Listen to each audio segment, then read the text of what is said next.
మిగిలినరు, ఉద్ధవ్ ఠాక్రేతో ఉన్నారు. ఇదంతా ఉంటే సుప్రీంకోర్టు తీర్పిచ్చింది. త్వరగతిగా ఈ స్పీకర్లు పెండింగ్ పెట్టుకోవద్దు. ఈ 10వ షెడ్యూల్ చట్టంలో రాజ్యాంగంలో ఏముంది? యాజ్ ఎర్లీ యాజ్ పాసిబుల్ ఉన్నది. యాజ్ ఎర్లీ యాజ్ పాసిబుల్ అంటే త్వరగతిగా తొందరగా చేసేయాలి, కంపల్సరీ చేయాలని చెప్పి దాని ఒక ఆలోచన అని చెప్పింది. దురదృష్టవశాత్తు స్పీకర్లు ఏం చేస్తున్నారు? పెండింగ్ పెట్టుకుంటున్నారు.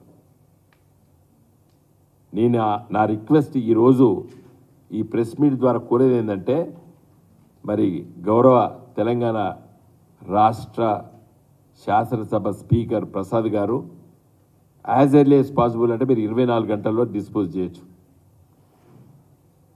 నా రిక్వెస్ట్ ఏంటంటే, మీరు ఒక శాసనసభ స్పీకర్గా ఉన్నారు కాబట్టి మీరు వెంటనే డిస్పోజ్ చేయాలి. ఇంకా సుప్రీంకోర్టు తీర్పు ఏం చెప్పింది? మీరు వారం రోజులు చేసినా, నెల రోజులు పెండింగ్ పెట్టుకున్నా ఈ రోజు నుండే డిస్క్వాలిఫై అయినట్టే అని చెప్పేసింది. ఇలా దానం నాగేందర్ గారు నిన్న కండవా కప్పుకున్నారు కాబట్టి నిన్నటి నుండే ఆయన డిస్క్వాలిఫై చట్ట ప్రకారంగా. ఆయనకు జీతభత్యాలు ఇవన్నీ ఏం రావు. డీమ్ ఆయన స్పీకర్ గారు వారం రోజులకు చేస్తారా, 10 రోజులకు చేస్తారా, 20 రోజులకు చేస్తారా, లేకపోతే 24 గంటల్లో చేస్తారా అనే డిస్క్రిషన్ పవర్. ఎందుకంటే ఇప్పుడు సుప్రీంకోర్టు ఫుల్ బెంచ్లో ఉంది. ఎన్ని రోజులు అనేది ఆ 10th షెడ్యూల్లో స్పెసిఫిక్గా లేదు కాబట్టి ఇవి చేస్తున్నారు. కాబట్టి నా రిక్వెస్ట్ ఏంటంటే, స్పీకర్ గారు యాజ్ ఎర్లీ యాజ్ పాసిబుల్ అనేది రాజ్యాంగంలో ఉంది. సుప్రీంకోర్టు, హర్యానా కోర్టులు చాలా 1 మంత్లో చేయమని చెప్పింది. ఒక జడ్జిమెంట్ లోపల సుప్రీంకోర్టు అయితే పెండింగ్ పెట్టుకోవద్దని చెప్పింది. సరే, స్పెసిఫిక్గా పీరియడ్ లేదు కాబట్టి ఇవాళ ఫుల్ బెంచ్ ముందు సుప్రీంకోర్టులో ఉంది. ఏదేమైనప్పుడు కూడా దీన్ని తొందరగా డిస్పోజ్ చేయాలని చెప్పి నేను కోరుతున్నాను స్పీకర్ గారిని. ఇదే సందర్భంలో ఏ ముంచుకొచ్చిందండి వీళ్ళకి? పోయి ఏం చేస్తారు? ఆడ ప్రభుత్వం ఉన్నది, ఆ ప్రభుత్వాన్ని కూల్చము, మాకు అవసరమే లేదని చెప్పి స్పష్టంగా మేము చెప్పినాం. వాళ్ళే ఊహించుకుంటారు, వాళ్ళే ఊహించుకుంటారు. ఈ ప్రభుత్వం ఎవరన్నారు కూల్చామని? ఎవరని లేదు, మీరే మాట్లాడుకుంటారు. ఇదే రేవంత్ రెడ్డి గారు ముఖ్యమంత్రి గారు ఈ మధ్యనే ఎక్కడ మాట్లాడిండు, అసలు రాజ్యాంగంలో ఇది పెట్టాలి, ఉరిదీయాలి, అసలు ఒక పార్టీలో గెలిచినోడు ఇంకో పార్టీలో పోవద్దు అని ఒక బ్రహ్మాండమైన స్పీచ్ ఇచ్చిండు రేవంత్ రెడ్డి గారు. మరి నేను ఆయనే కండవా కప్పాను.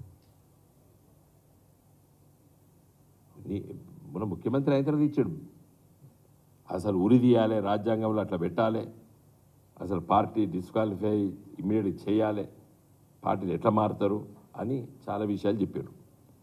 వారు అనుకున్నారు వాళ్ళ పార్టీలు మారుతారు కాబట్టి ఆయన స్పీచ్ ఇచ్చిండు.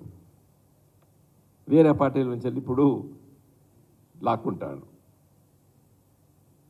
రేవంత్ రెడ్డి గారు అసలు ప్రోత్సహించండి, మీకు మంచిగానే ఉన్నది మెజారిటీ, 5 ఏళ్ళు పరిపాలించండి. మీరు చూసుకోవాల్సింది ఏంటంటే మీ పార్టీలో ఉన్న వాళ్ళు పోకుండా చూసుకోండి. కాబట్టి నేను అనేది ఏంటంటే, ఎట్లా పోతారండి వీళ్ళు టీఆర్ఎస్ గెలిచిన వాళ్ళు? ఇలా ప్రజలు ఎంత బాధపడుతున్నారు, ప్రభుత్వమే పోయినందుకు బాధపడుతున్నారు. ఇలా ఎంపీలు రంజిత్ రెడ్డి గారు, పస్తూర్ దయాకర్ గారు, బీబీ పాటిల్ గారు, కొంతమంది కాంగ్రెస్కు, కొంతమంది బీజేపీకి. ఇలా బీజేపీ టికెట్ ఇచ్చినట్ల దాదాపు 8-9 మంది ఈ గులాబీ జెండా ఎంపీలు నాతో పనిచేసే వాళ్ళు పార్లమెంట్లో. నా రిక్వెస్ట్ ఏంటంటే, మీరు దయచేసి డిఫెక్షన్స్ను ప్రోత్సహించకండి. సరే, మీ పార్టీ చేసింది కదా అని కూడా అడగొచ్చు. నేనేం తప్ప, నేను ఏది చేసినా కూడా తప్పే అని చెప్తున్నాను. ఎందుకంటే ఆమె లాయర్ బై ప్రొఫెషన్. నేను ఎప్పుడు కూడా నాకు ఇష్టం లేదు డిఫెక్షన్స్. ఎందుకంటే ఇండియన్ డెమోక్రసీ ఇంకా ఎదగాలి. సరే, నువ్వు చేసినా కూడా నేను తప్పు చేస్తా అని ఎందుకు అనాలి? కాబట్టి నా రిక్వెస్ట్ ఏంటంటే, సుప్రీంకోర్టు చాలా స్పష్టంగా చెప్పింది, ఏ రోజైతే పార్టీ మారినట్టు ప్రకటన చేసిన కండవా కప్పుకున్నా ఆ నిమిషం నుండే డిస్క్వాలిఫై అని చెప్పేసింది. అది చట్టం అది. కాబట్టి ఇంకెందుకు వెళ్ళేటి చేయాలి స్పీకర్ గారు?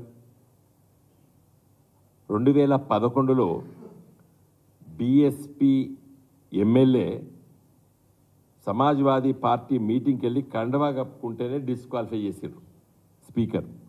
ఆయన పార్టీ మారినట్టు కూడా చెప్పలేదు. బిహేవియరల్ యాటిట్యూడ్, నీ ప్రవర్తన అట్లుంటే కూడా డిస్క్వాలిఫై చేయమని చెప్పింది చట్టం, చెప్పింది సుప్రీంకోర్టు చెప్పింది. 2011లో జరిగింది. అక్కడ మాయావతి గారు అక్కడ ఉన్న సందర్భంలో వాళ్ళ పార్టీ క్యాండిడేట్. కాబట్టి నా రిక్వెస్ట్ ఏంటంటే మా పార్టీ ఎమ్మెల్యేలు ఎవరు కూడా పోతారని ఎవరు అనుకోవడం లేదు. ఎవరు పోరనుకున్నారు. దురదృష్టవశాత్తు దానం నాగేందర్ గారు పోయినరు. పనులు అయితే కావు, ఏమవుతుంది? మన ప్రజల వైపున ఉండాలి కదా. ప్రజలు గెలిపించారు కదా. గెలవచ్చు, ఓడిపోవచ్చు, ఏముంది దాంట్లో? ప్రజాస్వామ్య వ్యవస్థలో అధికార పక్షం ఎంత గొప్పదో ప్రతిపక్ష పాత్ర కూడా అంత గొప్పది. అప్పుడప్పుడు రాజకీయాల్లో కొన్ని రాజకీయ పార్టీలు ప్రతిపక్ష పాత్ర హోదీ ఉంటేనే సమస్యలు అర్థమవుతాయి, ప్రజలు ఇంటరాక్ట్ అవుతారు. ఎక్కువ శాతంలో అధికార పక్షం కంటే ప్రతిపక్షంలో ఎక్కువ అవకాశాలు ఉంటాయి. అప్పుడప్పుడు ఇది ఒక వరం కూడా, ప్రతిపక్ష పాత్ర ఒక వరం కూడా నా దృష్టిలో. అందరూ ఒప్పుకోవచ్చు, అది వేరే విషయం. నా దృష్టిలో ప్రతిపక్ష హోదా కూడా ఒక వరం ప్రజాస్వామ్యం. ఎందుకంటే నువ్వు సమస్యలు నేర్చుకుంటావు, మన ప్రజలు నీకు అధికారం అప్పచెప్తే నువ్వు ఎక్స్పీడిషియస్గా పనిచేయచ్చు. సమస్యలు ఎక్కువ అతి త్వరగతిగా అర్థమవుతాయి.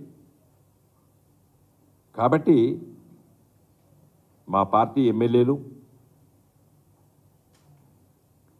నా దృష్టిలో ఉద్యమకారులు, కష్టపడి పనిచేసి వచ్చారు.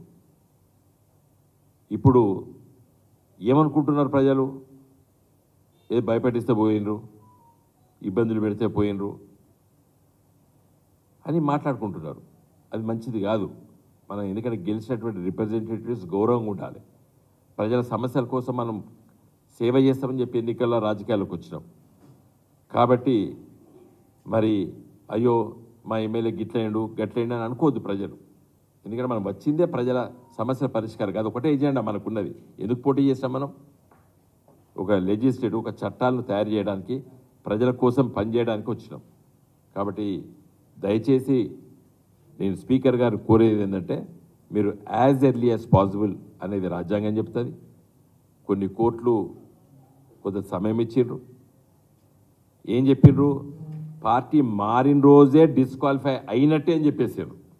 ఒక మీ ఆమోదం కోసం ఉన్నది తప్పితే మీరు డిస్క్వాలిఫై చేస్తేనే ఆయన అవుతాడని కాదు. Already deems to be disqualified on the day of his action. ఆయన రాజీనామా చేసినా, ఆయన ప్రవర్తన చేసినా స్పీకర్ ఇచ్చే ఎంతసేపు కూడా ఉండదు.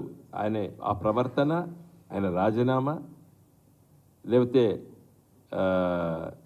ఇండిఫరెంట్గా బిహేవ్ చేసినా, పార్టీ నిర్ణయాలకు ఇండిఫరెంట్ బిహేవ్ చేసినా ఆ క్షణం నుండే డిస్క్వాలిఫై అని చెప్పింది సుప్రీంకోర్టు.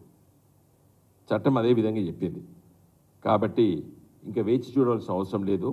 స్పీకర్ గారు తొందరగా నిర్ణయం తీసుకోవాలని చెప్పి నేను రిక్వెస్ట్ చేస్తున్నాను. ఎందుకంటే కేవలము ప్రజాస్వామ్య విలువల్ని, రాజ్యాంగాన్ని నమ్ముకున్న మనము ఆచరణలో ఆ విధంగా ఉండాలని చెప్పి నేను భావిస్తున్నాను.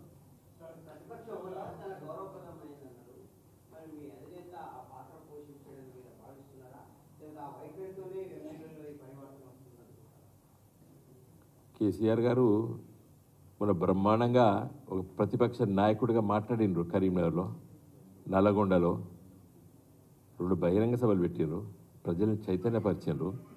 ఒక ప్రతిపక్ష నాయకుడిగా తన పాత్ర 3 మాసాల్లో పెట్టే 2 పెద్ద బహిరంగ సభలు పెట్టినరు. ప్రజల్ని చైతన్యపరుస్తున్నాం, మా పాత్ర కదా చెప్తున్నాం. మేము శాసనసభ అంటే మీకు తెలుసు కదండి, హీ వాజ్ ఇంజూర్డ్ కదా. 100%. ఏమంటారు? డెమోక్రసీ ఇన్నర్ పార్టీలో ఏం మాట్లాడిందో బయట చెప్తామా? కానీ నేను ఇంత ధైర్యంగా చెప్తున్నా కదా, దిస్ ఈజ్ మై వ్యూ అని చెప్తున్నా. Yes, any party disqualifications procedure తప్పని చెప్తున్నా నేను.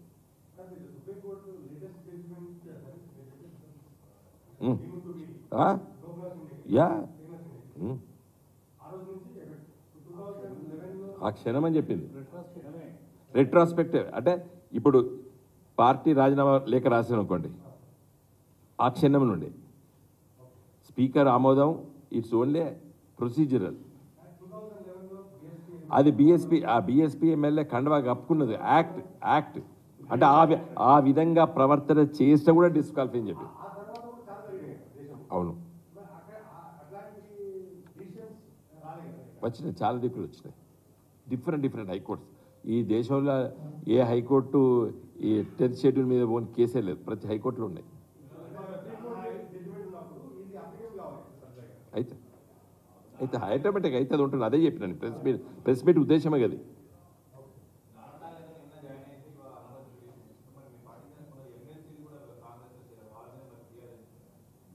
అది నాకు తెలియదు, ఏసీనా తెలియదు, నాకు తెలుసుకుంటా.